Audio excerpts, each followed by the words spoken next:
બસ હા વિવેક, બસ. કોની સાથે કેમ વર્તવું અને કેમ રહેવું એનું જ્ઞાન મને નથી જોતું. સમજી ગયો?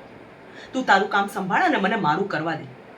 પપ્પાની પેન્શનના પૈસા કોને જવા જોઈએ અને કોને નહીં એ તું મને સમજાવીશ. હું જે માંગુ એ તું આપી શકતો હોય ને તો તને મને કહેવાનો હક છે. હવે ઉપાડ તારો સ્ટેથોસ્કોપ અને જા ગામની સેવામાં. તું એને જ લાયક છે. જા. અને તું શેની અહીંયા ઊભી છે? અચ્છા, હવે આ બધી વાતોને લઈને મમ્મી પપ્પાને ચાળી ખાઈશ એમ ને?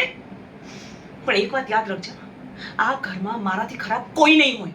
અને મમ્મીને જો કહ્યું છે ને તો અરે મમ્મી, તમે હું કંકુને એ જ કહેતી હતી, હું હમણાં તમારી પાસે જ આવવાની હતી. મમ્મી, મેં એમ સાંભળ્યું છે કે પપ્પાની પેન્શનના પૈસા બધા બધા ભાઈઓને મળવાના છે. આ શું સાચી વાત છે? મમ્મી, હવે તો જો ને, પેન્શનના પૈસા દીકરીઓને પણ મળે છે. તમને તો ખબર જ છે ને, વિવેક આ બધામાં પડતો નથી. અને ભાઈઓ, મારા ભાઈઓમાં ક્યાં ભલીવાર છે. બસ એક વધ્યા તમે. મને ખાતરી છે કે તમે તો મારું વિચારશો જ. મમ્મી પ્લીઝ, તું જેને પપ્પાને વાત કર ને, કરશે ને.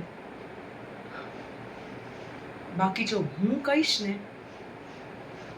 તો મારા શબ્દો તો આકરા જ લાગવાના છે.